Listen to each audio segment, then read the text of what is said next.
So what was that Spencer like? 8th, 9th, 10th, 7th, 8th, 9th, 10th grade. Had dealt with acne for a while, so I had to do the Accutane thing. Had braces when I was like a senior in high school, so that was awkward.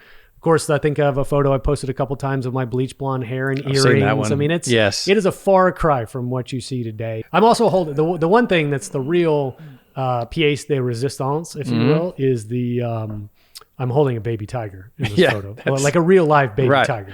Oh wait, hey, we have it. So if you're not watching, you should find a way to watch this or go back and look at this picture. Hands up, heads down, shake it on, turn around. We're kicking down, we're gaining ground. We do it right, do the here right now. Spencer Smith, welcome. Oh, hey, thanks, Scott. What's your title at Pareto? Cheers. Cheers. So my title is SVP of Consultant Development. We made that title together based on what the vision was for the role and what thought it would do, and based on my track record and all that stuff. So it's about working with consultants to broadly provide education, laying the foundation so they'd be prepared eventually, of course, to talk to Pareto and do what we do. Right. By the way, what's your middle name? Harlan. That's right. Because it would be just too cool if we had the same initials. What's your middle name? Alan. I'm Scott Allen Smith. So you're Sass. I am sassy. And I'm What just happened recently? Oh, can I tell the story? Have I told the story on the podcast about the name thing? I was at an event recently, a travel industry event, and I was in line waiting to get a bus to go back to the hotel. And I heard a lady behind me say, "Yeah, it's my son Carson's last football game. I'm missing it." As I just turned around, I'm like, "Oh, is your son named Carson?" She said, "Yes." I said, "My son is named Carson too." We're like, "Oh, isn't that cute?" That was it. Okay. We get on the bus, and I hear her. She's getting in the seat behind me, and someone said, "Hey, Valerie, do you want to get on the outside?" I turned back around, and I was like, "Is your name Valerie?" And she's like, "Yes." I'm like, "My wife's name is Valerie." She's like, "Well, that is weird." Yeah. And I said, "That's so funny." I said, "By the way, what is your son's middle name?" And she looked at my name tag. She said, "Oh, it's actually Scott." I'm like, "That is my son's name, Carson Scott Smith." She said, "Wow, my name is Sims." I'm like, "Wow." I'm like, it was kind of a wow moment. And I said, "Okay, what is your name, your middle name?" And I said, "And if you say, and at the same time we said Lynn," I don't even like to curse that much. I said, "Shut the F up." Yeah. You are joking me. She said, "You're lying." I'm like, your middle name is Lynn. I said, "That is my wife's middle name. Her name is Valerie Lynn." And she was like, "This can't be right." Yeah. That's weird. I would say the statistical improbability of that is almost off the charts. Right? I would think so. That many names of connections with one single person. Yeah. Yeah. Yeah. So we went, like birthdays. It stopped there, thank goodness. Because if it would have got so weird, I would have, questioned, I don't know, something. But this is like reason 4,882. I think we're in the matrix in some way. Yeah. Because these things happen. Anyway, I don't know how we got. We could go down the path of Mandela effect after that. Yeah. Yes. Yeah. But we don't have to if you don't want to, Scott. Well, might be not right. Is that? I don't know what the theme is of this podcast. Conspiracy theories is what I assumed. Right? I think it's somewhat schizophrenic because every time we have a podcast, I end up saying, "Well, we got off the rails early." Yeah. That's okay. It's meant to actually just get to know you better. The theme is, it's about the guest. So now we have, okay, let's try to figure this out. When was our first interaction? Like, was it a LinkedIn, reach out by one of us? Did I reach out? Did you reach out? I don't know if my memory serves me correctly, but I believe I probably reached out to you. And I believe the reason was I go, "Hey, this True Network thing looks pretty cool. And I love your content you're putting out. I'd love to connect with you." I think it was something to that effect. Okay. And that may have started the question of whether or not, we could do a podcast eventually, but I came here before you came there to Frisco, right? Yes. Yeah. Okay. But I think, does that recollection sound like it's possibly true? Yeah, I think so. I mean, because I was thinking the other possibilities. I just saw the podcast and I it was reached out. definitely LinkedIn. Said it was cool. Yeah. It was definitely LinkedIn. So you came here first. I did. Yeah. And we talked. Yeah. Okay, this is where my age and memory really starts to show. We did an interview. Yeah, we did. But it wasn't a podcast.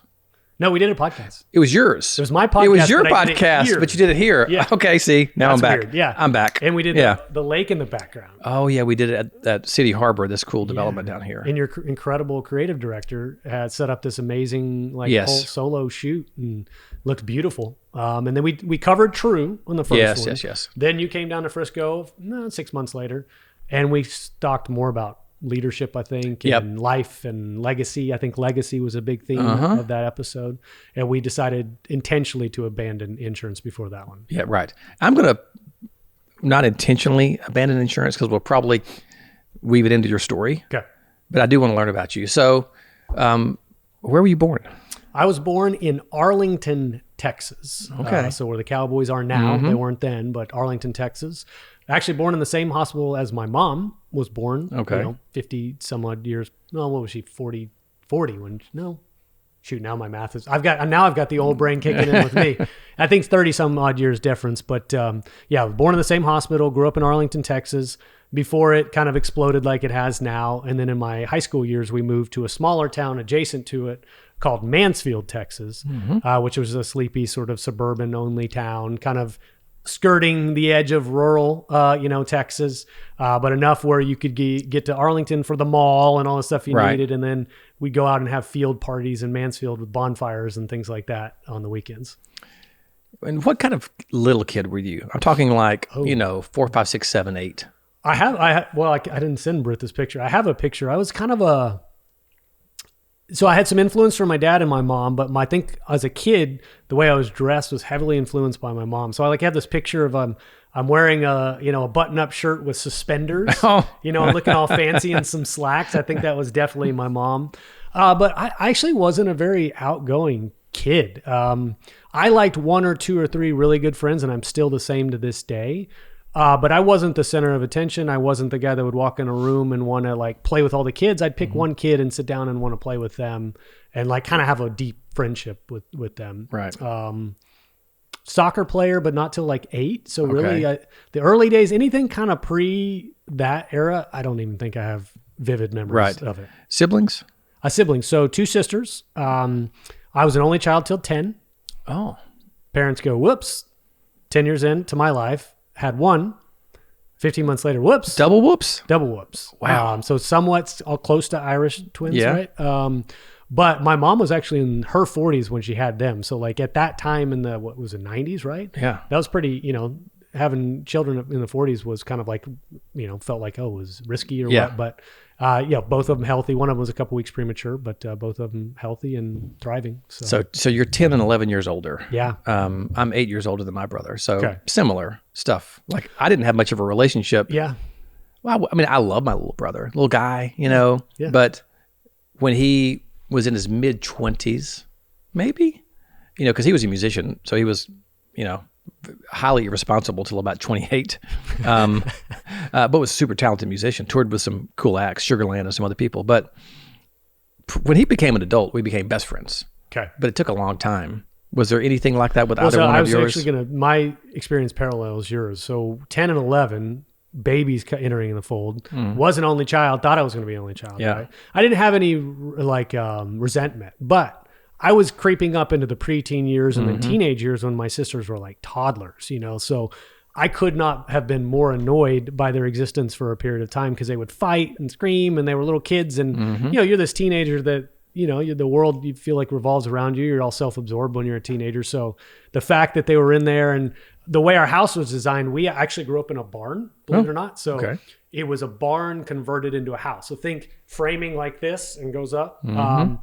Through the center was actually a garage, so you could drive all the way through, horse stalls on one side. So the layout of the house was funky. Kitchen upstairs. Oh, okay. 2 bedrooms upstairs, but you had to walk through my bedroom to get to my sister's bedroom, and they shared a room. So they're constantly back and forth, and I'm just oh my God, they're screaming. I'm yelling downstairs, Mom, Dad, I can't deal with them. And so it did take me a while until they were actual adults before I would say bonded with them. And because there was such a disconnect in age, and then boy and girl too, so we didn't play together growing up or anything like that. It was like you're in between being almost like a babysitter and their brother. Well, teenagers by and large are selfish. Oh yeah. I mean, so you're not really thinking about there are probably if girls are older, they're probably better at this genetically, just probably a little better being a caretaker, but it's just hard to be a 15, 16, 17-year-old and like get actively engaged in like a 4-year-old, 5-year-old. So you started playing soccer at 8. Yes. Were you like good right away?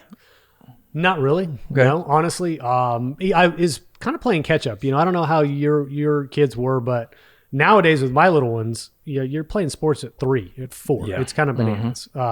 So back then, starting at 8, you weren't completely behind the 8 ball, but kids had played for a couple years prior to me. I started in rec like anybody else. So it really took me a few years to kind of catch.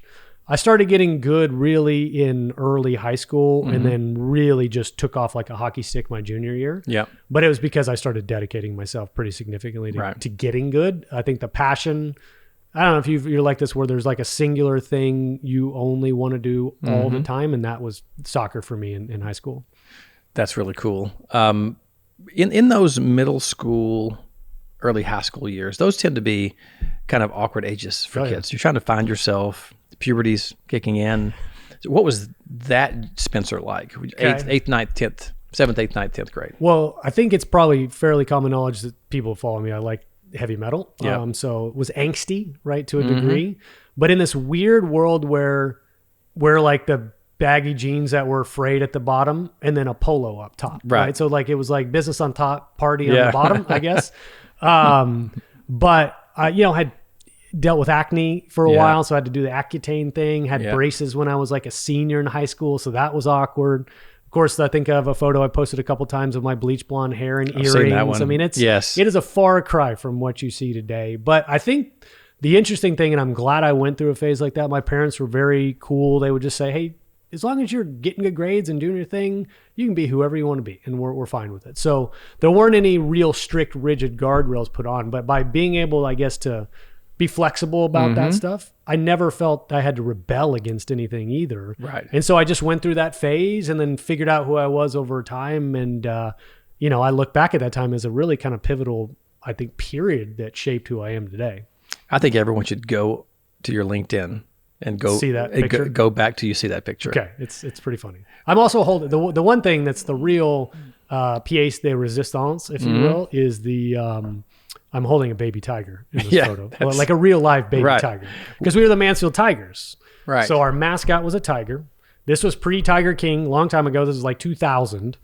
And some lady, some mom on the team had a friend who had to hook up with baby tigers. Don't know how, didn't ask questions. We show up to our senior photos. We're wearing our letter jackets, and they're like, "Oh, by the way, each of you get to pose with a baby tiger however you want," and then I think we either did a group photo or we did some sort of Photoshop where they cropped us all in together and we're all holding tigers. And I don't think anybody did the Simba thing, but my buddy had it like on his shoulder and I'm just holding it like, I didn't know what to do with a baby tiger, quite honestly. And they got cranky after a while too. So they started growling. And so we'd have to swap them. We'd rotate them out so they didn't bite anybody. The Simba thing was 08. Hey, we have it. So if you're not watching, you should find a way to watch this or go back and look at this picture. Yeah. Well, so I'll describe in case we got just listeners. City, I think we have to say crisscross applesauce is the appropriate term for the feet now. Frayed jeans, black boots, black Letterman jacket, holding a baby tiger, braces, not 2, but 3 earrings because one was in the cartilage, and then bleach blonde hair like Eminem back in the day. That was me at 18. So 18 is... Here's what's interesting. Well, this is a question. Okay. Let me say it off. Good stuff, Britt. How much of you is still that kid? Oh, good question. I think I have been intentional my whole life trying to make sure I stayed within striking distance of that kid. So that inner child, Yeah. I think that's where the heavy metal comes in. It's like there's part of me that still feels like, hey, I'm a little bit counterculture and contrarian because I'm this 41-year-old seemingly successful guy from the outside, but I like this crazy style of music. I think that keeps me in touch with my roots there. And I think, part of that too is I grew up in a household where dad was, running a business, rugged, coming home dirty, doing what he had to do for the family. But we bonded over the heavy metal music as well. So there's an attachment there where the baton was passed a little bit. So yeah, I think that kid still exists. He's just dressed, a little bit nicer these days. You talked about your dad's work ethic before. Tell me about your parents. Like, let me ask it in this way. So looking at you now, from the outside, if I didn't know you, I'd say smart and articulate,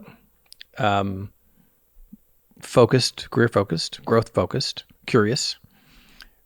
What about them helped develop you into what you are today? Sure. I think I touched on a little bit earlier, given the freedom, but with that freedom came expectation. Like I was telling this to somebody not too long ago, I would always get straight A's, but I wasn't getting them at school because I was being rewarded for every A on a report card. At some point in my life, I figured out the expectation was you get straight A's. There was an emphasis on education, but nobody ever had to tell me, like intentionally, formally, we expect you to get these grades. It was just sort of the subtext. And so I think they allowed me a little bit of freedom that, as long as I was responsible and did what I was expected to do, there was very little restrictions on, like movement or anything like that, or no, you're not allowed to do this or dress this way, et cetera. But I think from my dad, I got grit and work ethic. From my mom, and I actually had one of her friends the other day tell me this, the bohemian style. She was very bohemian. My mom loved so I'm speaking in past tense, she passed about 1.5 years ago. But she loved weird trinkets. She loved antiques. She loved oddities, things like that. And then she would dress in her own style that I could not describe to you. But she had this free spirit about her. So I think I collected both of those things and combined them into who I am. Did she like music? She did, but there's very few things that we ever like bands that I really know that we talked about. She went up in the disco era, so like she definitely did disco and things like that. But I think the music, the actual bonding over bands happened with my dad. I very rarely heard, other than she liked weird things like Kraftwerk. You remember those guys, like 80s style? Before they came up with the knob turning and the techno before it was cool, like before Daft Punk and those. And then there was one other band she liked. I think she really liked. The name is going to escape me. It's on the tip of my tongue. It'll come to me. Yeah. One of those weird bands. Yeah. What early bands did you and your dad bond over? So it started. Well, so I grew up in the era when the Nirvana hit the scene, Soundgarden, Alice in Chains, so it started with that kind of hard rock. I remember specifically listening to Metallica's Black Album, which is their famous album, right? And then we got into like Pantera in their heyday. We got into White Zombie in their heyday. And it didn't snowball much further from there. I kind of took it and got progressively heavier, where my dad one day, I remember listening to a band called Cold Chamber, which you don't need to know who they are. And he like turned it off all mad. He's like, do they just scream all the time? And I was like, okay, I found the edge where my dad is no longer interested in this stuff. But you wear that when you're young, you wear that like a badge of honor. Like, oh, okay, cool. Yeah. Found something my parents don't like. Yeah. Oh, we talk about it all the time. I probably talked about it on the podcast. I grew up listening to R&B and hip hop, and I played basketball, even into college. A lot of my friends are African-American. And so that was just my culture growing up. Okay. And I still like the old R&B and hip hop, but I tend to like either country or soulful music. Now, I wouldn't say soul music, but we could go off there if we needed to. But my kids almost all listen to hip hop, and R&B, but hip hop, and they're always bringing me new music. Like, Dad, we think you might like this one, and I'm like, maybe 1 out of 20. Yeah, I was gonna say, did they ever hit the mark? Sometimes, there's been a couple of times where it's rhythmic, it's music. A lot of modern hip hop is, but this is the point I was making. I'm Dad. I'm not supposed to like it. Yeah. But they really want me to. There's some stuff I've liked. I just, Well, so I'm still clinging on to cool. I know there'll be because my kids are 6 and 3, right? So there's nothing they're going to introduce to me yet because we don't give them internet access. But eventually they're going to be like, hey, Dad, this. Have you heard this song? And I'm going to go like, that's terrible. But I'm not expected to get it, right? No, you're not. Yeah. You've got a good, cool runway still with your kids' age. So I like to think that I'm still cool. Here's what I've really discovered. I don't need to be too cool, because if I'm too cool, I'm spending some of my time not in the right stuff. Yeah. But I am interested enough to, I know a lot of modern hip hop stuff. I think I just read and listen to so much stuff, I absorb it. And so I'm able to talk about it. I just don't love it. So I think there's an element of, there's like a window of coolness that's pretty cool to have as a dad, where my dad's pretty hip, but I can also make fun of him. So like the window, I picture that window like it's open maybe an inch or two. The breeze is coming. There's a draft coming in of coolness. Right? I think but it's not wide open. It's not wide open. Okay. I think I'm going to say it's like it's a fourth of the way open right now. Okay. I'm still holding on, I think, to some coolness. But there's some things. We played this game. Some friends of ours came over New Year's Eve. Okay. And we were going to play games. And we ended up taking out our phone, going to Spotify, and typing in top songs of 1978, and we almost went through every year. And the closer we got to present day, it was like, who is that? I mean, it was almost, then we got to modern day. It's like, I have no idea who these people are. So that's where my coolness is starting to wane, is I just can't keep up with new stuff. Yeah, and it's like music especially, but I have a Twitter account. I don't really post anything there, but I have Twitter just so I can follow and keep aware of what's going on. I really like to enjoy memes, right? Like what is the current thing that's caught fire for 2 days and like everybody's making their own version of a meme. But I think it's just like to understand culturally what's going on, but also to go, I don't really want to be a part of that too. Yeah. That's not my jam. Yeah. I've done recently. So I have this like-hate affair with social stuff. So I've taken, the Facebook app is off my phone. Same. I can go to facebook.com and look. We've got a True Network page. I've got access to it, but I just don't go on it. I have an Instagram account because we do post some stuff on Instagram, and I'll scroll it occasionally. But I put that app on the back page of my phone just because I don't want it there. The only thing that I really, really enjoy is Twitter. I've refused TikTok. I'm not going to do it because I know it'll suck me in. So I've really just said I'm not going to download it. I refuse. But Twitter, I've crafted this little group of people I follow that's super interesting to me. Same. And it's really almost nobody in our industry. It's FinTwit people, financial Twitter. It's investment folks. It's some real estate people. It's some sports stuff. None of my friends. I just consume. Yeah, I don't think I follow anybody on Twitter that I actually know. And it's the exact same thing. It's like you curate your feed to have the combination of real estate, investment, yes. I like current events and some politics, some sports, like mostly soccer news.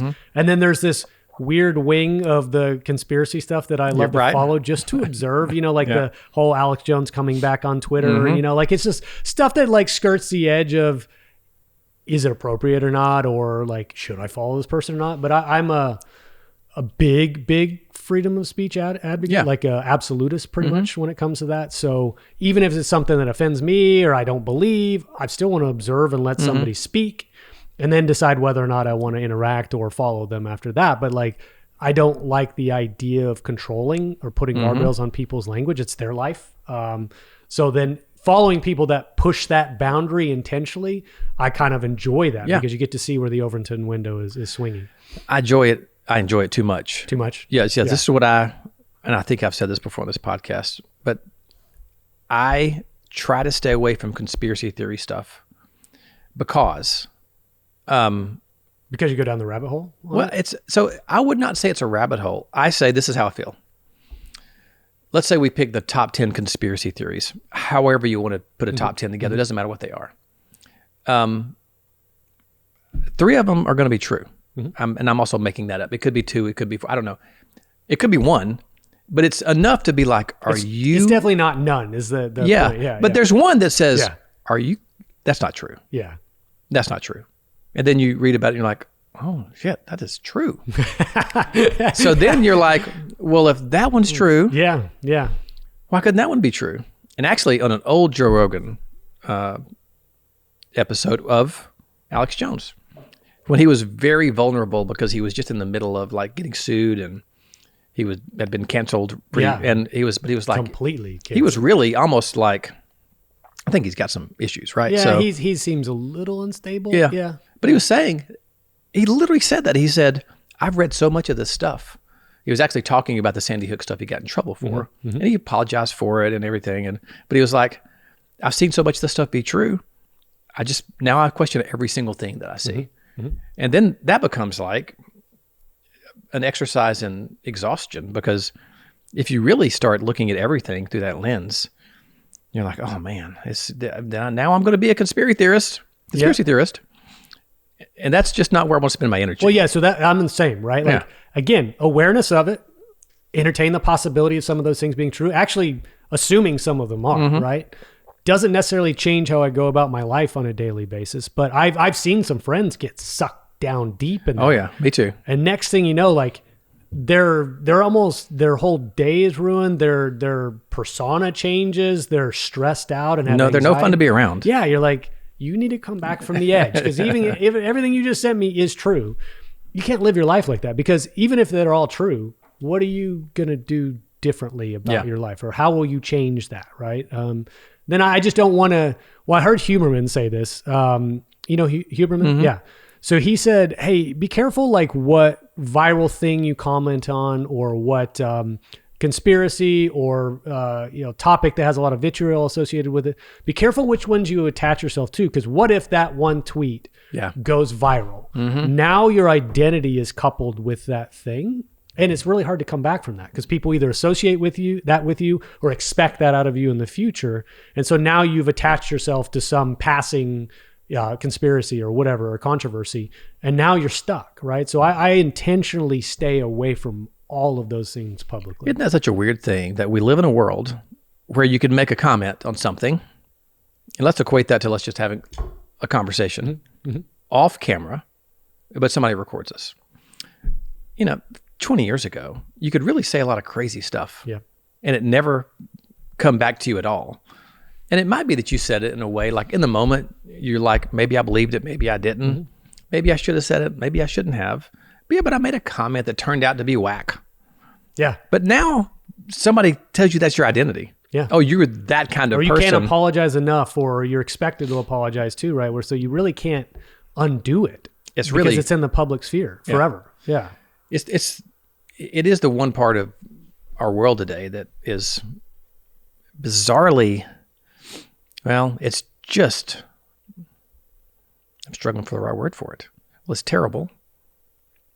I can't imagine growing up. This is going to be a weird conversation. Okay. So, with so many kids in their 20s, we have 4 kids in their 20s. And we also have 4 kids who have varying political beliefs as youngsters. And to watch some of the stuff, like even to have conversations with them. And I've learned as a dad and a stepdad, I only take it so far, right? I want them to have their own opinions, to be curious. What I like to say to them is, you know what? It would be cool if you could try to argue the other side. Wasn't it Charlie Munger that said that? Did he say something that? to the effect of, you should be able to argue the other side's point of view better than they can to really formulate your own opinion on something, or if you're going to state a belief beforehand, you should be able to, every counterpoint to your belief system, you should be able to argue their counterpoint back to you and defend yourself against those points. Somebody just said this the other day. It was no podcast. It was a Tim Ferriss podcast. I'm trying to think who it was. Maybe I will. But he said basically, what if I'm wrong about everything that I believe and say? Everything. Yeah. Like, what if I'm just completely wrong? And what if we all had that opinion? Like, what if I'm wrong? Don't go to a situation like, by gosh, I am right and I'm going to convince everybody. I'm going to guess most of us are wrong a fair amount. More often than we probably More often than we think. But I actually think that's a good thing. I told this to somebody the other day on a podcast. I was like, I like that you challenged a couple. I think I had David Contorno on, and he challenged a couple opinions I had, because I had a little bit of a surface level understanding of the stuff that he operates in on a daily basis. And it was good to have somebody actually go, well, hold on a second. That's actually not true, and here's why. And I go, oh, okay. I was wrong about that, right? Like, because you were presented with new information. I think the true test of a human being is, if presented with new information that, contradicts what you believe, are you willing to accept that and say I was wrong? Or are you going to dig in even further and just be wrong, but not admit it, right? I would much rather say, you know what, mea culpa, I made a mistake, but I was presented with new information that actually changed my mind or changed my opinion. And here's why. I don't even think you necessarily even need to apologize for that either, because it's impossible to have all the information. You shouldn't have to. Yeah. I wish our political leaders would take that strategy to heart. Nobody can admit they're wrong ever. Yeah. And it breaks down trust. If you does. can't admit you're ever wrong, you can never trust someone. True. Because you're never going to, I know you're never going to tell me the whole truth. That's a terrible place to be. Okay. Hard pivot. Yeah, no. Back I to feel the like life. where would we dig out of this one? Yeah, we had a really good, that was a fun train. That was like 15 minutes. We'll be back here before you know it. Don't worry. Pull me back in. So we're going to go to high school. Okay. Burgeoning soccer star now. The 18-year-old we just showed. Yeah. So let's just jump into that. You went to college to play soccer. Did. Yes. Where did you originally go? So originally and also finished there, Yes. Drury University in Springfield, Missouri, small liberal arts school in just like the southwest corner of Missouri. Right. Yeah. But then you took a detour. Took a detour. So took a detour because I started pretty much every game as a freshman. Actually was able to unseat a fifth-year senior on the wing. And I got recruited to go there kind of out of the blue. Didn't even think I was going to play college soccer until like 3 weeks prior to going to school. They said, we thought you were great. Would you come see the campus and we want you to play? And I thought, second thoughts, I decided, yes, I do want to play. So I didn't put a lot of effort into where I was going to go to play soccer. So Drury was pretty good. We were 7-9 as a Division I team. But I had some friends that went to SMU. I had a coach that was an assistant at SMU in Dallas, so Southern Methodist University. At that time, and still to this day, they're one of the top programs in the country. So I thought, we'll go back closer to home, test my level to see if I can compete at the very, very highest level of college soccer and just see what happens. And what happens was I got in a couple games, but it just didn't. I think I found my level, and I was talking to Nathaniel this on, I think, was it you? No, it was Nathaniel in the car. I found I could compete with the guys that were in the best in the country at our age, but not on every day. Yeah. Their level on average was better than my level on average. So I could compete some days I would look completely out of place. And so I found my ceiling, went back to Drury, not an insult to Drury, just simply went back to that level. But because it was 2 D1 transfers, D1 and then back D1, had to sit out. Yep. Broke my toe. The next season I could play, 3 games in, medical redshirt. So I ended up playing 6 years of college soccer. Right. Yeah. Well, you stayed in shape. Yeah, I did. Yeah. For sure. Collected a couple more injuries. I have a broken finger, broken wrist, bad ankle sprain, some bone spurs. Yeah. It's interesting how many people that are driven have sports backgrounds. It's a common theme of, I can't tell you how many times we both probably talk to people, and even if it's just highly competitive high school, it's just a lot of people. I don't think it's a prerequisite to be successful by any means, but the characteristic and the traits that it builds into you, because you have to do those things to be good: promptness, being responsible, taking care of yourself, wanting to win, all those things parlay very nicely into the business world, especially sales, obviously. Now, did you meet your wife in college? I did. Okay. Yeah. I've asked this after I came back, though. after you came back. So I've asked this question on most episodes. Okay. What's the moment that your eyes locked and there was a spark? A spark. Yeah, there was a spark, which could be the first meeting. It could be later. It was the first real meeting, but we had been in classes together prior to that. She was 2 years younger than me, so 2 grades younger. So when I came back, I think we shared an exercise science class. And funny story about that, she is a cheerleader. She's tiny. At the time, she was probably 5'1", 95 pounds. Flyer, the one they throw up in the air. Right. So she'd come in late to class every time.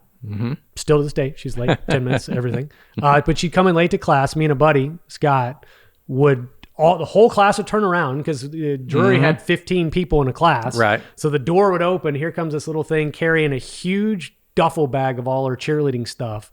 Showing up 10 minutes late, the entire class is staring at her, and the teacher's like, come in, Courtney. And so that was my first awareness of who she was. Okay. But I think it took 2 years for us to meet, even on a very small campus. It took 2 years for us to meet. The sparks, if you will, were we met at a party, and one of my friends hosted a party. She happened to be there. I happened to be there. Started talking. I mean, we literally talked, no joke, for probably an hour and a half by ourselves, standing against a brick wall, but we just hit it off, and we found we really, really liked each other. Did you start dating right away? So Funny enough, she actually had told her mom prior to us ever meeting that there was only one boy at Drury that she'd ever consider dating. Oh. And it was me. Wow. Apparently, which didn't know right until Okay.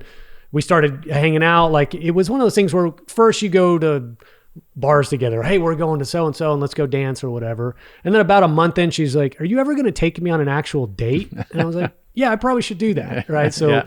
we finally went to dinner, and we still actually celebrate our first anniversary of our first date, May 20th, as kind of our real anniversary, although we got married on May 28th because the place wasn't actually available. Right. So we had to change the date. But May 20th is like our true anniversary of when we first were official. Do you remember the place of the first date? Yeah, Trolley's in Springfield, Missouri, which doesn't exist anymore. Okay. Funny story, I think it was either the first or second year of, was it not Real World? What was one of those other spinoffs besides The Bachelor? It was the first or second Bachelor from the winnings or whatever he made on the show. I guess apparently was from Springfield, Missouri. So he started a restaurant called Trolley's in Springfield, and that was where our first date was. Oh, wow. I thought you said Charlie's at first. Trolley's. I've got a little bit of a Texas Trolley's. accent, and I get Yes. lazy sometimes with my words. Trolley's. Oh, listen, there's sometimes, especially when I'm here for 2 weeks in a row in Alabama. We're in Lake Gunnersville, Alabama. Val will look at me sometimes like, what did you just say? I'm like, oh. If I say words like right or fine, any of those, they really start becoming like fine. You know? Fine. Yeah. But you have this is the true South, right? Texas is South, but like the South, what would you consider this? The Gulf South or Deep South? Deep or South. Deep South, okay. Yeah. So you guys have that almost the Southern belle type. What would you even consider that accent? Oh, it's oh, honey. It's you know? deep Southern. It's I mean, deep, some of yeah. my friends, so Val, well, I'm talking about my wife. She moved from Denver 2 years ago. And there's sometimes I'll know, like we'll be talking to someone and they have a very thick accent. And I could just see her just staring. Sometimes she'll be like, was that real or was he faking? I'm like, no, that was real. That was real. Yeah. No, you get some real Southern drawl here. Very traditional. There's some accents in Georgia that are a little different. You can get a really different Georgia Southern accent. Louisiana's a little bit different because they've got a little Cajun influence. So Alabama, Tennessee, Kentucky, Arkansas. So something that's the cadence of speech. It's the pace. It's obviously the long drawn out syllables. Unfortunately, I think there's a stigma that is associated with like, oh, you're not smart. Oh, yeah, because for you have sure. an accent, which is unfair. But it's just the culture you grew up in and the way you speak. But people sometimes say, hey, I don't think you don't sound like you're from Texas. And it's like, well, I did spend 5 total years in Missouri for one, but 2, I spent most of my time in a burgeoning city in Texas. It's not like I was on a farm. So there wasn't, and we're close to Dallas and Fort Worth, the metropolis is there. So you just don't have a thick accent like people presume you do just because you're from Texas. Texas, yeah. Well, I obviously have an accent, but my friends here call me their city friend. Your city friend. Yeah. And I didn't intentionally, I don't think. I think sometimes I intentionally enunciate more. Okay. Just I'm thinking about it on camera or I'm talking or if I'm presenting. But even in those times, you can tell I'm from the South. Yeah. But not like some people around here. I struggle with entrepreneur. I don't know why. I have to really think about saying that word. Do you have any words that trip you up like that? Brewery. Brewery? Yeah. Brewery. Brewery. That one gets me every time. I'm like, brewery. Can I just say brewery? Brewery? Yeah, it tastes really brewery. Yeah. That's the first one that comes to mind. I'm sure if Val was here, she would tell me some others. Yeah, entrepreneur, and it's one that you say often, right? Because I talk to a lot of entrepreneurs. Yeah. But it's like I have to really focus on getting every syllable correct because that's one of those words that you can just kind of. There's 2 things I say that Val thinks is adorable. One is one of those things which might make you sound less intelligent because I will say might could. Might could. Okay. So, do you want to go to lunch? Oh, we might could. Yeah. And Val's like, might could. I'm like, is that not right? Like, that's what we say. And the other is, I'll say. Is might could, does it have a comma or is it basically like a hyphenated word like might I could? think it's just Because I might. 2 could. words. I might could. Yeah.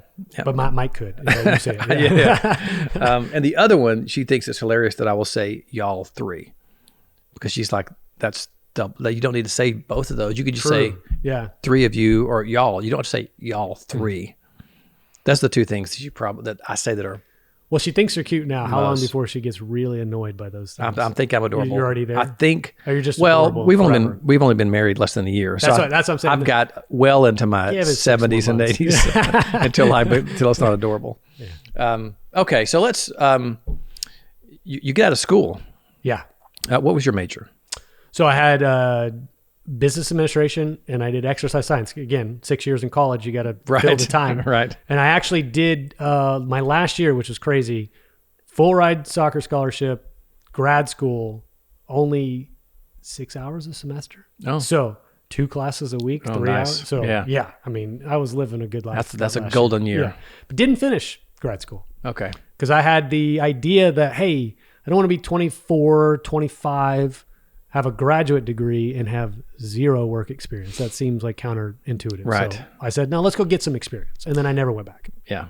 It's so funny looking back on things like that. Again, my kids are all into that age, and I've kind of told them to slow down a little bit. Mm-hmm. Like especially Val's daughter, my stepdaughter, Tess, she went into school with a lot of credits. She was taking kind of an extra class every semester. I was like, Tess, relax. You have your whole life to work. You have no idea what you want to do. Like, just slow down a little bit. Like, no stress. Mm-hmm. Like, if really, college is almost like this sort of privileged thing to do now. Like, you don't have to go to college anymore. You can learn anything you want, but you have 4 to 5 years to find yourself, meet friends, meet cool people, hang out, have good experiences. My son is taking me up on this, by the way. He's going to take all the 5.5 years. He's going to figure out how far 5.5. Yeah. Yeah. I think we've determined he's going to be on the 5 in a summer plan. Okay. Because he just changed his major to try to speed it up a little bit. But Tess was like on a 3.5 year plan. And it's like, that's... Yeah, kid. I mean, that's what I've discovered is you shape your kids to a degree, but they're who they are for the most part, regardless of what you do, right? You try to keep them out of trouble. Yep. Make sure they're not a-holes. Mm-hmm. But other than that, they're going to kind of be who they're going to be, I think. Who they're around is so important. Yeah. I mean, probably the most important thing. And I've watched this with friends and family, and, we've all heard it a million different ways. You become the sum total of 5 people you hang around with the most. Recently there's one that's floating around, like if you hang out with 5 smokers, you're going to be the 6 smokers. If you hang out with 5 whatever, you're going to be the 6 whatever. It is incredibly important.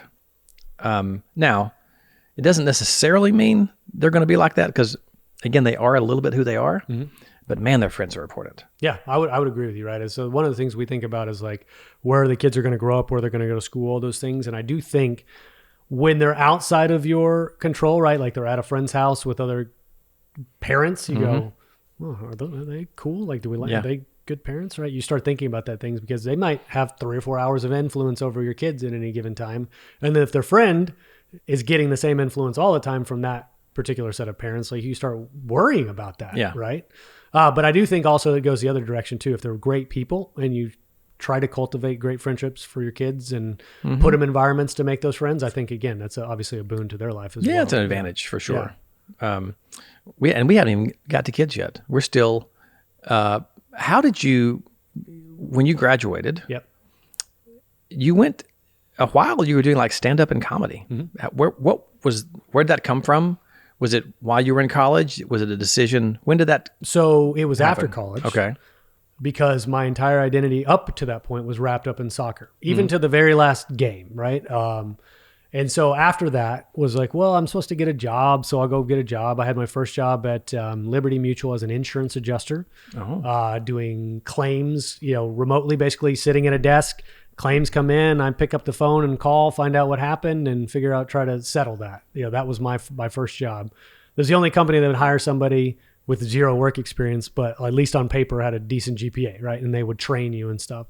But throughout that time, I started to think about, well, if I don't have an identity related to a sport anymore, I had always told myself I don't want to be 40 trapped in a cubicle. That was a big thing I wanted to avoid. So like, what would I do that's cool I always wanted to kind of feel like I did something hard or something unique, that if I told somebody I did that, they'd go, oh, wow, they'd perk up and want to hear more, right? Versus, oh, I sell insurance, which do now, but it's like nobody perks up when you say that. So it started me down this path of going, well, there was creativity, an element of creativity in soccer, because it's a very fluid game. there are such things as creative players, right? And so I was kind of a creative player. So then I looked at like, where do you funnel creativity into? And so the notion, I think acting started first because I was a huge fan of comedies growing up, the Jim Carreys of the world, Adam Sandler's. I loved all those types of movies. So I thought comedy and writing jokes would be fun. Right. But I thought the acting side looked a little bit more fun because you could do improv and you saw all these outtake scenes and stuff. Started there. Realized very quickly you had to have an agent, which I got. You had to have other people tell you you're allowed to work, right? You'd have to go to auditions, which sucked, right? Are very nerve-wracking. Or this thing over stand-up, like your son did the other day, I can go get 5 minutes on stage, write my own jokes, and if I sign up on this list, they'll let me tell them. Yeah. So I get to perform, if you will. And so it started me down the path where I really kind of pittered around in my 20s in terms of career, but I wanted to really pursue these creative channels as much as I possibly could. Did you ever consider going to LA or New York? I went to LA for about a week. Okay. Slept on my buddy's couch. I was at Benefit Mall at the time, which is a great small group general agency. They allowed me to go, before remote working was a thing, they allowed me to go work in the California office, sit at a desk. They endorsed it. My boss was cool with it. So I went out there. I told them what I was doing. They were very supportive. And I did, I think, 4 open mics at the time. Right. And I got the reality of, here's what it's like to try to get up on stage in LA, the mecca of comedy. And then I also got to see the reality of what life would be like living here. My wife stayed back home. I was married at the time, so she stayed back home. And I go, whoa, what if I actually was good at this and had to travel around all the time? And here I am on the road, leaving my poor wife at home all the time. I started to look at the reality of what success actually would look like in that career, and I realized that I didn't want it. Such an interesting... humans are bizarre. I look at the picture of you at 18 with a tiger and the bleached hair and the earrings and heavy metal. And then you're just obsessed with soccer. And then you're kind of searching. You get married and you still go out, try comedy. And it's pre-kids though, fortunately. Pre-kids. Yeah. But even then you fast forward to like, SVP at Pareto Health with your job. That is such a interesting journey. Let's talk about how we got there. So one thing I'll say, and just to your comment, I have had a unique ability, and I don't think everybody has the ability to think long-term down the road. There's this idea of like what you mentioned smoking earlier. Why would anybody smoke? Because they know long-term means they're probably going to get lung cancer, right? Well, most people, I think it's something upwards of 80% of people cannot connect with themselves, their future self that's 5 or 10 years, because it's too ethereal, it's too esoteric. I just can't connect with that. So the immediate reward of smoking a cigarette, I'm going to take it. I think I had the ability to look down the road and project out what success or failure looks like on a certain path and go, no. Or, okay, I'm willing to have this level of discipline so when I'm 50, I can still move with my kids, right? So things like that, I think, have allowed me to project forward and make decisions about life. Well, we certainly, as a species, are not very good at that.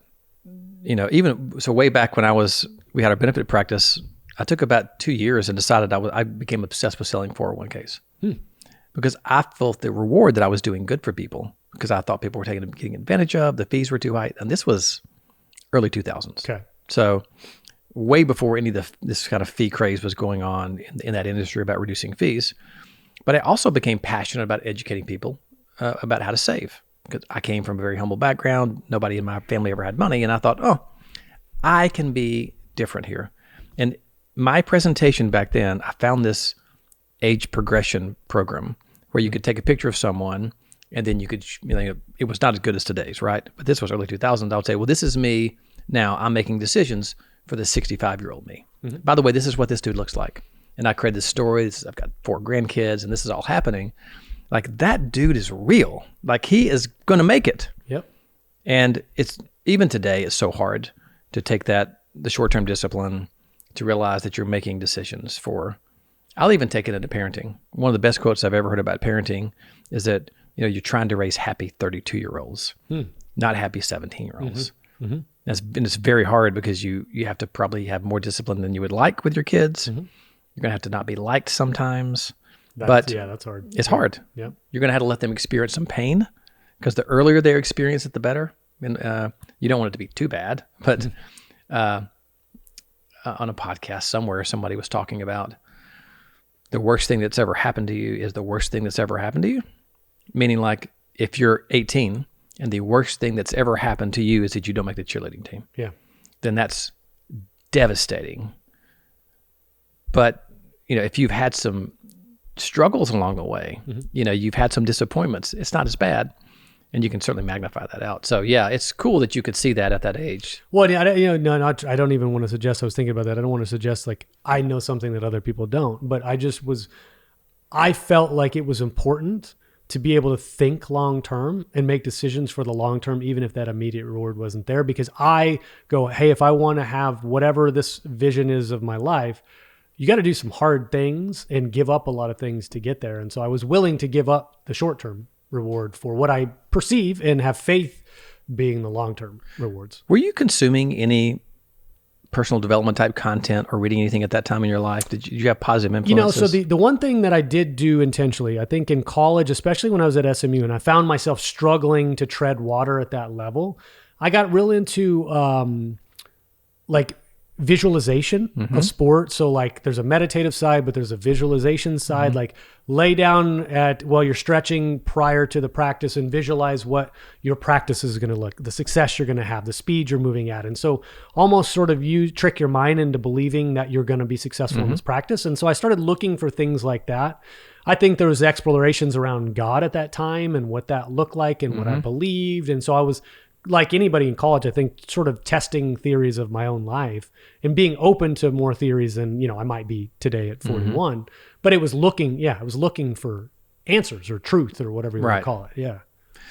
Let me jump back in the timeline a little bit. Okay. So you were at Liberty Mutual. Yep. Did you go straight from there to Benefit Mall? I did. Yeah. And then after Benefit Mall? 6 years at Benefit Mall. Then I went That's a good stretch. so I had a good stretch. Yeah. That was where they were really cool with allowing me to do the other stuff. And didn't have my foot on the pedal, if you will, for trying to grow in my career. Yeah. And I got opportunities, but it was slow. Then I said, you know what? I want to actually, I gave up comedy. My next stop was a brokerage called Hayes Companies in Dallas. Gave up comedy, said, you know what? It's time. I'm 30, 31. If I want to accomplish anything in this life, my wife and I were starting to talk about kids at that time. I was like, I need to set aside the childish things, quote unquote, and go really pursue this because I have what I believe is potential, but I haven't been living up to the potential. So that Hayes was really where I learned self-funding. That's where I got to be customer facing, where I started to see what sales actually look like and realize the perception I had of sales and the misconception I had of sales as the used car salesman as a trope was not what sales actually was. I go, that's what I want to do. And that's where I got into like Sun Life and Amwins and really started selling stop loss. And that's where the career trajectory from an income perspective, but a growth perspective really took off. And then what's your next stop? It's Plansight. I was 4 years prior to Pareto. So 2.5 years, 3 years at Sun, a short stint, about 1.5 years at Amwins. It was one of those that just it didn't fit both sides. Then Plansight was this new exciting opportunity. It was a startup. I got a chance to be a vice president. I got a little bit of stock options and all of a sudden it was like, oh, wow. If I help grow this thing and we think it's going to be huge, and I still think it's going to be huge, but we thought at the time, man, we're going to go like gangbusters. It's going to explode. And then the reality of a startup and software, hit us pretty hard and you had to go through COVID and all that stuff. Yeah. But talk about, a learning experience. I got a real world MBA there. I got to sit in on conversations about raising money and valuation and boardrooms and got invited in a lot of conversations that I'd always wanted to be a part of. Yeah. I'm super thankful. All the content that you see I've created was during that time as well. It started there. And then 4 years there, vested my shares and, Pareto came knocking and it just was the right time and the right opportunity about 9 months ago now. It's interesting. We've talked about, I have a long history with Pareto. I'm going to adjust my seat here. Our first Pareto case was, they could probably double check us on this, but maybe case number 30 or 35, it was early on in the life of Pareto. Okay. My actually first call with Clayton was he was still with Berkeley. Oh, really? Yeah. Oh, wow. So known since then. Yeah. We had I can remember the office I was sitting in, because our agency was in Alabama, which is, it's a Blue Cross Blue Shield dominated state. They don't use brokers. So there's no fully insured commission basically in the state of Alabama. And so the captive was like, oh, okay. I think this is super interesting. This is a differentiator. Nobody's really selling it quite yet. And then quickly, at some point, probably 3, 4, 5, 6 months later, they started Pareto. And I introduced him to a lot of our friends. And before you know it, we're in Nashville well, what's interesting, actually, Kavanaugh texted me last year at some point and said, this time 6 years ago, 7, whatever years ago, he was actually in Birmingham. He said, we had that little bitty small meeting. There were like 8, Kavanaugh flew down. Oh, members meeting? Or No, this was like we got like 10 prospects in a room. Oh, okay. Wow. And they came to this little captives and cocktails thing. This was, maybe year 2 of Pareto, something like that. So I've known a bunch of people, Clayton, Kavanaugh, Jack, and Boothie, Kristen, just a bunch of people for a long time. To see where they are now is absolutely remarkable. What's the scale of the company now? Well, so I'll have to see the final numbers for Q4, but I think we're in upwards of 2,500 employers now, maybe even more. I could be underselling that. It's over $1.1 billion, almost $1.2 billion in premium. Right. And that equates to, I think, around 850,000 belly buttons. Yeah. Inching on 1 million probably easily next year. Yeah. Yeah. It's just amazing. I tell the story a lot because, when I tell the story, you'll know why. Probably about 4 years ago, about 4 Christmases ago, maybe 5, I sent Clayton and Kavanaugh a Christmas card. Okay. And I titled it to the 2 smartest assholes I know. But it said something around, I really probably learned more from my experience with Pareto to get me to where I am in my career now than any other entity. Cool. Simply because it became a core part of our marketing. Like we sold more cases just promoting the captive than we did. I mean, just being smarter, right? Mm-hmm. Go to an employer. Again, we're talking 10, 12 years ago or more. Go to an employer, talk about the captive, really educate them on it, position it in the right way, recommend it, but they're just not ready. Well, do you want to work with a broker who's not doing this kind of stuff? Right. Or would you rather work with someone that's forward thinking, that's going to bring this kind of stuff to you all the time? And, we would take over their ancillary and, other stuff.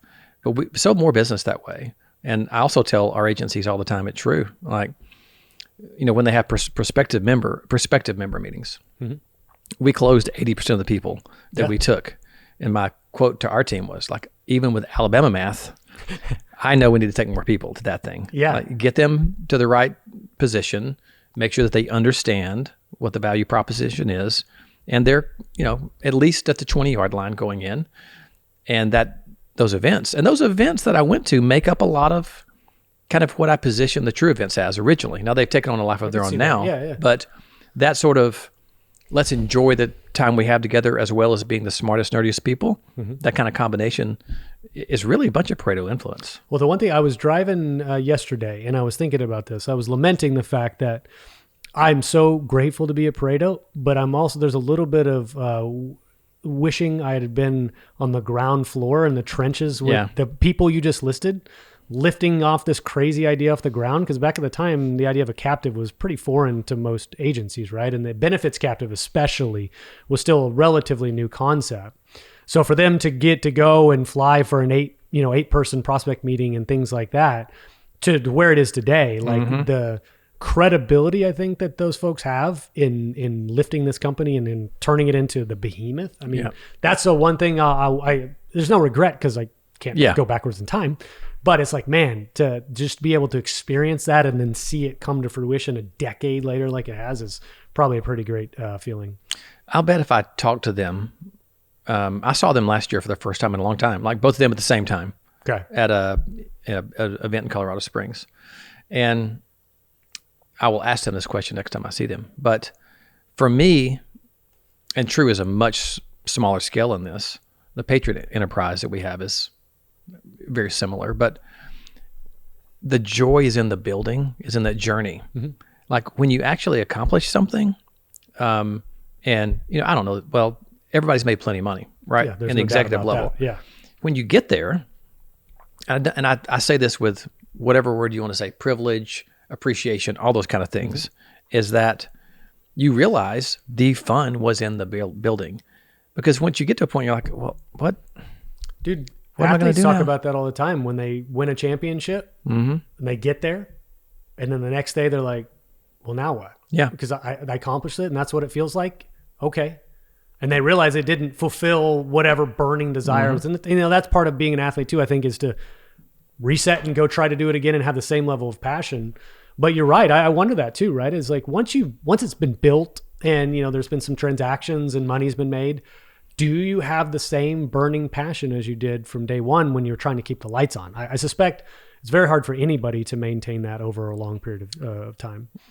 There's this I'm working on. We talked about we're both doing some speaking this year. And one of the things that I'm working on is a little bit around that. It's, I'm not going to call it mindfulness. We talked about words we don't like in our last conversation. Yeah. What were they? Authentic was one of them. Authentic was one of them. And there was another one too. I think you had one that you didn't like. Yep. Well, think about it. But I think if you can do the right amount of introspection to create a level of self-awareness to be where you are, to say, okay, since I know the joy's in the building, then let me do the things, let me construct my life in a way that I'm building. And that sounds like, oh, well, that's easy.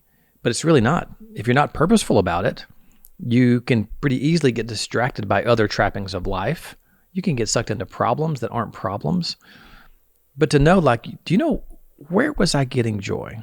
I was getting joy when I would do cool creative things and it would help people and they would love it and they would tell me how cool it was. And there was an emotional connection and that would make me want to do more of that thing. And you would do more of that thing and it created more connection. It's all, to me, I discovered it's all about the people. And it's about building relationships, I would say nurturing relationships, but also helping the connection of other relationships. Yeah. And just seeing that happen. I suspect, and I will ask you this question, do you get to a certain point though when you felt you've accomplished some of the things you set out to accomplish where you might actually derive joy out of bringing others along to do the same? So with that, the answer is unequivocally yes. Okay. Because your purpose a little bit changes. If you've reached a level of, let's just say, financial success where that's not a motivator, there has to be a motivator, really. So mine right now is quite honestly the True team.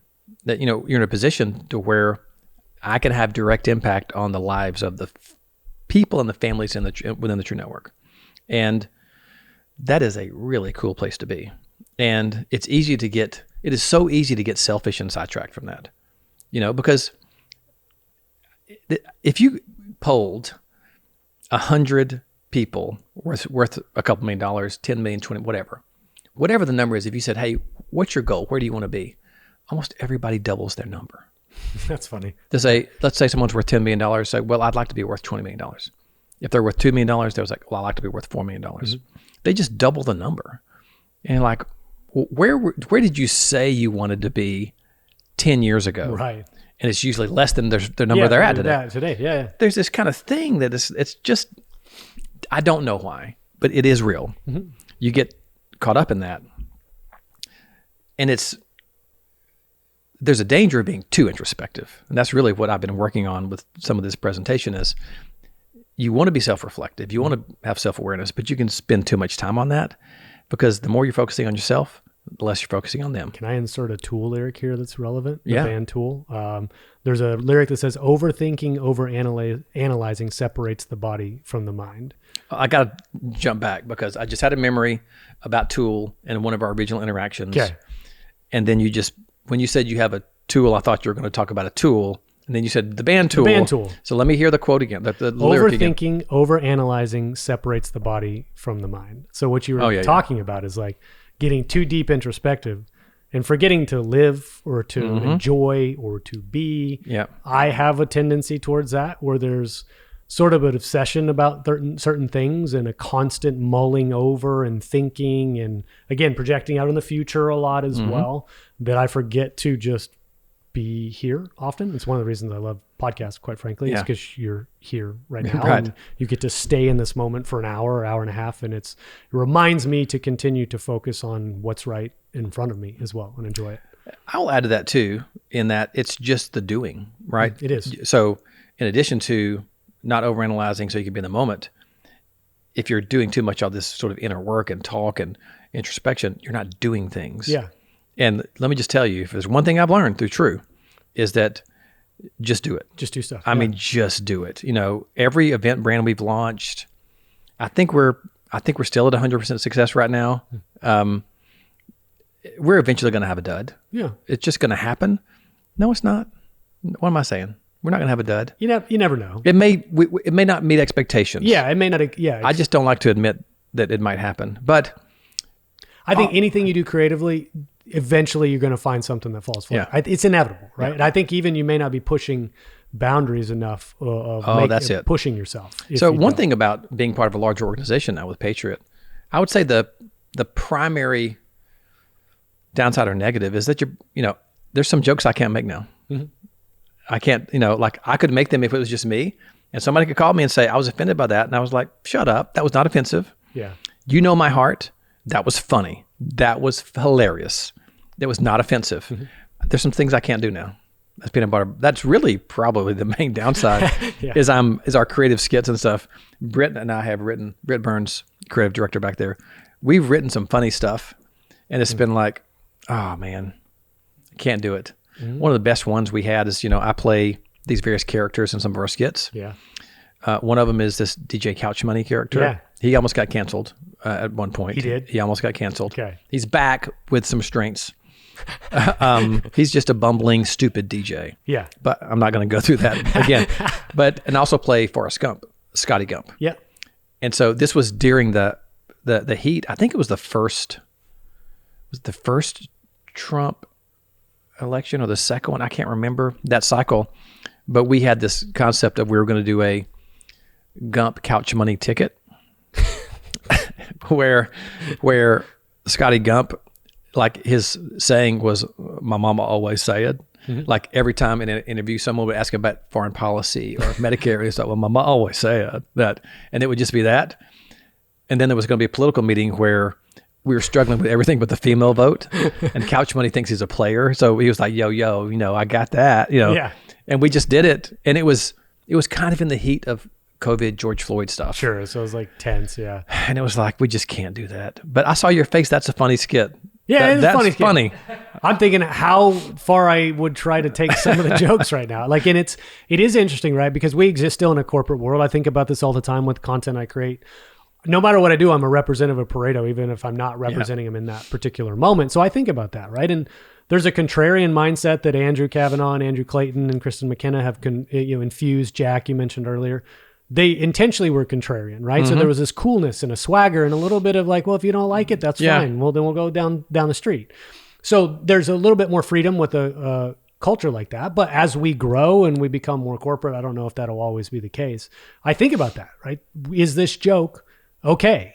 Did I find the line? Will I get a slap on the wrist? Will somebody say, Spence, you can't put that up, right? Hadn't happened yet. I suspect it might happen at some point. But I think you have to have your own, foresight and intelligence to go, I probably shouldn't do that. Like if I think there's doubt here, there's a couple times where we've bleeped something out of a podcast or Nathaniel and I've pulled a joke out of a script because it's like, I can see what the repercussions would be if that went wrong. So let's not do that. Right. Yeah. I've only had one where I knew it was kind of wrong and I thought it was so funny that it was going to work. Mm-hmm. Man, it was not good. It was not good. It didn't work? Yeah. Oh, it was hilarious. Oh. Here's the thing. It's hilarious and true, but it just... Can I tell the joke? Let me tell you what it is. I would love if you... So this is what it was. Okay. I do between true firms, right? I take on Zach Galifianakis between two ferns. We do it right over there, but we bring in big pictures of true members, big fat heads, and we do it instead of between two ferns, we do it between them. And I play myself, but I play like the Zach guy, like the kind of the dumb, bumbling, inappropriate. But I can't go as ridiculous as he goes. So Val, my now wife, we were just dating at the time. So I bring her in to do one of these episodes, and nobody. We haven't done. We need to do one of those again. We haven't done one of those in forever. I was asking about this when I was getting the updated tour of the studio. I was like, when's the next True Firms coming? Oh man, it's time to bring one back. Okay. They don't know what's coming, and we try to do them in one take. Right? I think all of them but one we did in one take. Because you get authentic reaction. You get authentic reaction. Yeah. So we get to a point, and the where I got in trouble was I said, so you have an all-female staff. Mm-hmm. She's like, yes. I said, so 18 women together all the time. She's like, yep. I said, I mean together every day, all the time together. She was like, yes. I said, so are there any months that are particularly tense? Any weeks of the month that are particularly tense in your office? And she was like, oh my God, no, there's not. I'm like, so is this week, right? That was it, right? And she was like, we got done. She was like, you're not do that one. I'm like, it's true. I'm just being real. Like, women menstruate at the same time. Yeah. When they're together. Yeah. They do that. That is my understanding. That's my understanding. Scientifically speaking, it's the truth. Okay. And there are symptoms of that. And I think it's a pretty funny joke. She's like, women are not going to find that funny. I'm like, really? Like, I really think that's funny. Mm-hmm. And I left it in and got a call from HR quickly after that. Okay. It was like, hey, that's too much. And I actually called the person who complained. And I was like, listen, I don't know if you know my heart, but that's just, to me, was comedy. And she was like, women have struggled so long, get a foothold in the workplace, that it's hard to overcome some stuff like that. Mm-hmm. Like, it's not cool to say stuff like that. And I was like, okay, you're right. I shouldn't have done that. The unfortunate thing, and this happens often, one person complains loud enough. Yeah. Get you to go against your instinct and what you believe is funny. 99 out of 100 people probably would have thought it was funny. I think this was probably 75-25. Okay, this is probably too many. That means that's a great joke then. If you offended 25% of the people, but 75, you still got a majority on your side. I could have done it pre-Patriot. Yeah. And gotten away with it. Yeah. But I was like, okay, I get it. Like, to me, me, the barometer in comedy is always, is it funny, is it not? Like, is it funny, is it not? But we don't have the same freedom. Don't have the same freedom. No. Right? So let me just say, I want to go on record as saying that was not a good joke to make. That was bad joke. I want to make sure that everybody knows from this podcast. I don't even want to be associated with that joke. Yeah, but what I was supposed to do that. But there's been some others that I've had complaints on that are you wouldn't believe. I mean, I got a couple of complaints on another skit somebody complained about me playing Forrest Gump. That he was learning disabled, and I was making fun of learning disabled people. And I'm like, that's a character in a movie. Like, I'm not making. Is he also mad at Tom Hanks? I don't know. I don't think. Maybe. But that's the kind of, there's a risk that you take. You're in a pretty cool spot because you do have some contrarian people that are a little bit tougher. I mean, you do have a large corporation, but you've got some pretty cool leaders. But I think Philadelphia as a city, right? Mm-hmm. There is a persona. Yeah. And so that persona is pretty cool and don't give, so I'm like, okay, I can vibe with these people. Yeah. Yeah. If it was truly, truly super buttoned up corporate, they would have never reached out to me in the first place. Right. Yeah. Like, I think there's an understanding. Yeah. There, right. And then one of the things I was talking about this on a podcast yesterday or a couple of days ago, I hope that what you and I and other people like us can do is actually not make insurance cool, but actually expose it as already being cool. Yeah. And we're just shining a light on it, right? We're talking about it. We're using humor as a way to teach. I hope that that's what can happen, where there actually is a generation maybe behind us that goes, geez, I want to do that. You can do that in insurance? Cool. The best part of this, the people that you've talked about, right? If I just take those people, Kavanaugh, Clayton, McKenna, Boothie. No, I'm not going to. Let me take Boothie out of this equation. I'm about to say Jack. I'm poking fun at them too. Yeah. But there's a bunch of really smart, cool people. Yeah. And I look at some of the people in our organization. Look at Britt back here as a creative director is in our industry, really. Mm-hmm. Stephen McNeil on the True team is one of the funniest, most creative people. Just one of the best humans ever. So you're right. It is. I really haven't thought about it in that perspective. Not trying to make it cool, but we just be who we are. Yeah, show that it's already cool. I mean, the conversations that you have around drinks, right, or on a bonfire, or, like at a retreat or something, like those conversations happen. We all know they happen, and not saying we're talking about anything that's controversial necessarily, but everybody in this industry is human. A lot of them have great senses of humor. Yep. A lot of fun to hang out with, very smart, and a lot of them very successful as well. But there's this idea that you have to be this one thing between 9 and 5, and you have to pretend we're all perfect people and that we don't like an off-color joke every once in a while. I just think that's disingenuous. So I'd rather say instead, we're all human. We all laugh at the same things. Yeah. Toilet humor or whatever you want to say.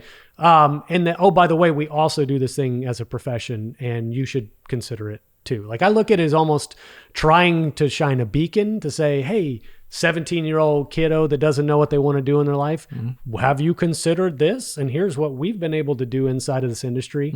I think we're going to be able to attract some really bright talent that otherwise might have gone to something else, tech, or something that is perceived as cool on the outside. I think we have the opportunity to attract those people instead, right? And have some people come in and solve the problems we're trying to solve. I've got a real life experience. You know, my son, who I talked to earlier, did this kind of cool open mic stand up recently.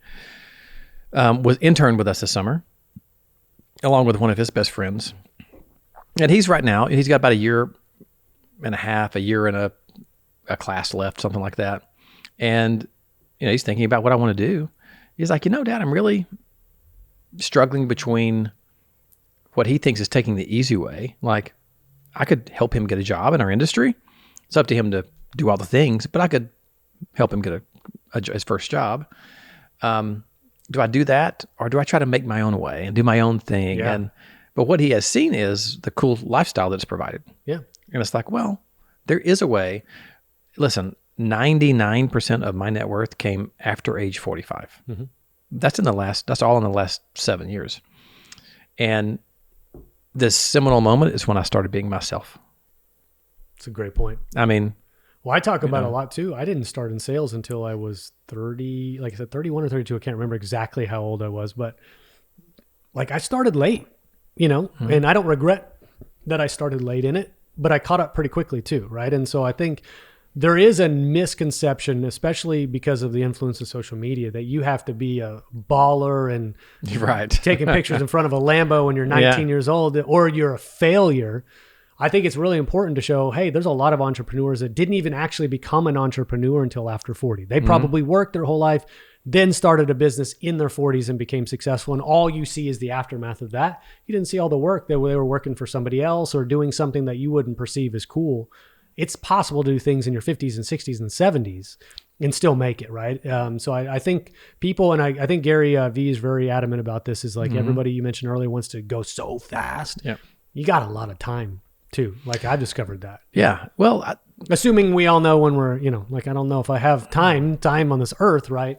But from a career perspective, you got time. I'm a big fan of talking to my kids about moving forward, you know, being curious and learning. If you're always doing that, I think you're on the right path. Now, listen, I'm not saying you can, you know, meander until you're 45 and do nothing. And no, I mean, I'm really, even if you look at your path, when you were ready, right? You were ready. You found the maturity level. You were in an industry where you could advance, and you took all advantage of that, and you have caught up. But it's not like you weren't doing anything, right? You were still curious. Yeah. You're still prepared, like you're preparing for something, but you don't know what you're preparing for. Yeah. Like it is really, you want to be ready when the moment comes, but you don't know when that moment is going to arise. So then you have to sort of build skills and, you know, build soft skills and, you know, the characteristics of a successful person. And then when that opportunity comes, you do have to seize it. But like a lot of that, and I've discovered a lot is out of our control, especially in terms of outcomes as well. But opportunities often are out of our control. The last few jobs I've been fortunate to get were out of the blue, inbound, right? And so it's not like you're looking for them. And so I think life will tend to reward if you do the right things over a very long horizon, and then these opportunities will come. I still, though, don't know exactly what the outcome is going to be, and I accept that as well. It's like kind of that you spend most of your time in this middle, right? Yeah. Whatever this ambiguous middle is. It's the growing part. You know what? I want to look at some pictures. Pictures? Oh, is that what? I've heard a lot of clicking over here. I assume something was being cultivated. Can we have some family pictures up here? 90. So let's look All at right, so family. Yeah. So we've talked about a lot of, you know, introspective things, but for those of you who cannot see, this is your lovely family. So that's Courtney. I met Courtney at Oasis this year. You did? Yeah. You came to Well, super cool for inviting me, by the way, and letting me bring her. That was Oh, great. man. Thank you. You're invited again. Thank you. It's going to be an incredible event. Yeah. The same week, August 26th through 28th. Okay. All right. What's the little kiddo's name? So Brooklyn, 6, soon to be 7, with the little pigtails, sitting exactly like Mom is sitting. Right. Which she's picked that up, obviously. And then Bash, my little guy, whose legs don't even extend off the couch. Right. He is 3, Sebastian, but we nicknamed him Bash proactively, so nobody called him Seb, Sebi, Seabass. et Okay. cetera. Yeah. So Bash. Yeah. Man, you are in the thick of it. Yeah. No, they're contrary to what this picture suggests, they are both absolute handfuls. Well. Yeah. They between somebody saying, "Hey, smile and cheese," and take a picture, we can get them to sit still, but they very rarely sit still. Well, let me just tell you what's starting to happen at Lake Gunnersville. Okay. People are starting to bring their families for vacations. So do you know Joey and Adrian Jansen at 212 Benefits? I know of them. I Okay. remember that. Is it 212? I remember that skit. Oh, yeah. I That was remember a Yeah, funny yeah. part of a skit. Yeah. That's and- why I remember 212 benefits. Well, I also have to mention Eric Hot Sauce Ross is the third partner there. Eric Ross, one of the... Oh, yes. I definitely know who Eric is. Yeah. Okay. So Eric Ross is the third partner in that. But Eric didn't come this summer. Adrian and Joey brought their 2 girls. For the whole 4th of July week, they rented a little house over here in a cool little spot with a pool on the lake. Britt, how old are your kids? 5 through 5 12. of them. 5 of them, 5 through 12. 5, 7, 5, 7, 9, 11, 12. No, 2 5-year-olds. Oh, you got twins. Right? That's yeah. right. Okay. But they bonded, so they hung out all the time. 4th of July week. Mike and Jackie Crane, Mike Power, Jackie Crane Power, Benefits, Texas. Okay. With Jackie, they're talking about looking to buy a house here. The Jansons are looking at You're putting Gunnersville on the lake map. home. Yeah. I would not be surprised if somebody, I think the Jansons are for real. I think they want a lake home here for a vacation. Yeah, I just talked to Joey about doing the podcast 4th of July weekend because we did Adrian last year. So what I think in a couple of years, I'm going to open up one of those magazines, Forbes or whatever, and it's going to be top 10 fastest growing summer destination spots. Lake Gunnersville. Lake Gunnersville is going to be at the top of the list. Well, And with a special thanks to Scott Smith. I hope not. I hope we stay a little bit under the radar because Yeah. we've grown so much Yeah. since COVID. We kind of got discovered during COVID. Is this the only picture we have, or do we have another one? I sent one other one, another family photo. But yeah, that was our Christmas photos. And this Oh, is yeah. same crew, Bash before we cut off his shag. This was San Antonio summer. There's not a Hilton, but Marriott, I think, that's got a self-contained water park. Yeah, I've been to that one before. Yeah, It's it was got a the lot of lazy fun. river. Lazy river, slides. And so basically we just stayed there for 3 days in a row and all day, spent time in the water. And I think my wife, so funny story, my wife was walking the dogs in the flip-flops with Sebastian, maybe Brooklyn too, slipped and fell on this little culvert that kind of crosses over. There's a little mini lake next to us. Slipped and fell in flip-flops. Shouldn't have been walking on there first place, but that's a different story. Walked across. Dog goes one way, knee goes the other way. I think Oh, no. MCL strain, fortunately not a tear, but that's why she's wearing a knee brace, and we got to make fun of her the whole trip. It was fun. Well, that's, what's vacation without some injuries, sicknesses? Yeah. It's hard to go on vacation with a young family and something not happen. Oh yeah. So we just successfully completed a staycation at the Gaylord Texan for Christmas. Year prior, Bash, while we're getting ready for bed, we'd already had all our fun that day, slips in the bathtub, busts his chin open, gushing 5 stitches. Oh. They had to have like the EMS, which apparently, I didn't know this, a big resort like that has like tunnels and stuff where you hit an EMS button and they show up in like 2 minutes and they can cut across the property unseen. Wow.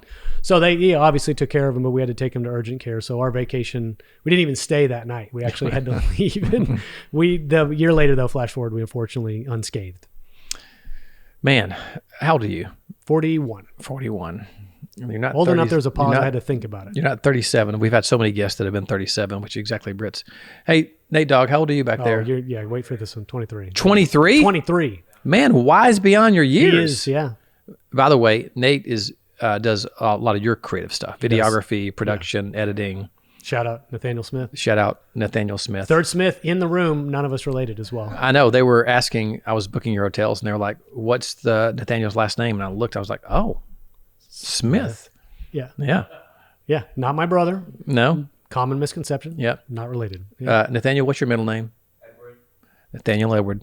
NES, like Nintendo. Yeah. You know, I like to, I'm not saying that you guys have not listened to all the episodes because I don't want to look at you badly, but hopefully you'll go back and listen to all the episodes. But it's my whole life I've given people nicknames, Okay. like just silly, goofy nicknames. And I think before we leave, I'm going to think, Okay. did you have a nickname or do you have a nickname? I had a soccer nickname, Yes. which is kind of embarrassing, but an English guy called me Silk because I was silky smooth with the Oh, ball, Silk. which sounds, yeah. Yeah. But it's just because I was a technical player and smooth with the ball. Yes. I don't really have a nickname now, if you will. Were you ever Spence? Do people call you Spence? Oh, Spence, yeah, Spence here and there. I was Spank Dog, which is like not Spank what Dog. you think, but like Spanky of the. What I do you like call the Spank Dog rascal? way better than Silk, by the way. Spank Dog, yeah. In high school and junior high, I was Spank Dog. was Well, a- what's up, Spank? Spank Yeah. Dog, yeah. I like that. Yeah, it wasn't bad. Because there's an R&B group named Silk. That's what I think about when I think of Oh, I know. Yeah, I know that. Yeah. Yeah.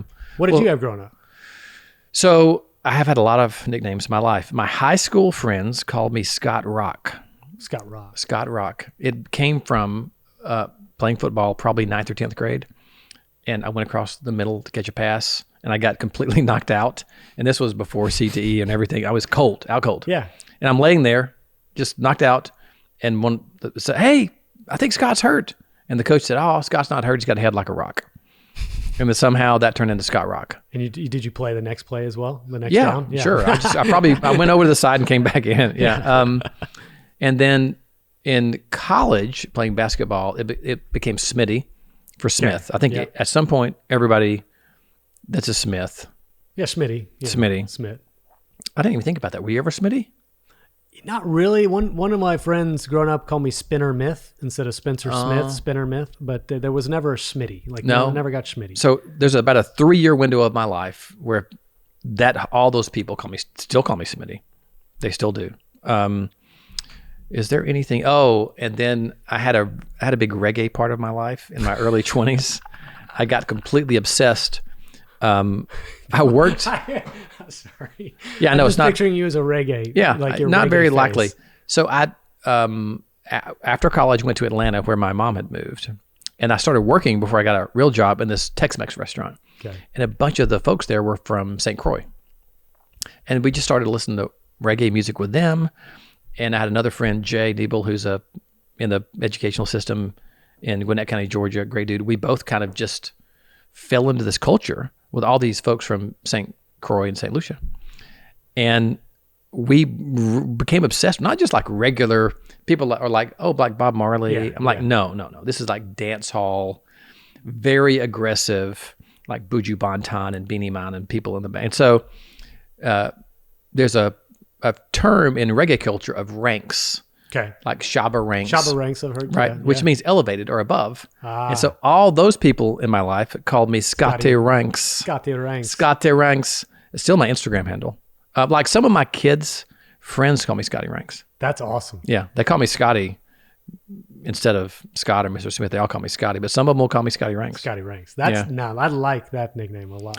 Anywhere I go. So I was just at this event in Orlando, and at the no, not true. The Boca Raton Hotel in Boca, and a bunch of their staff were Jamaican, and so I was sitting at the bar. The two bartenders were Jamaican, and I heard a Buju Banton song playing like in the back, and I sang a couple of lyrics when it came on, and they looked at me, and I was like, "That's old Buju. That's before Buju went to jail. He went to prison for cocaine smuggling." Yeah, tough. As it were. He did get set up though. It loves to be. He got set up. 100% he got set up. I believe you. Now he did it, but he got set up. too. Yeah.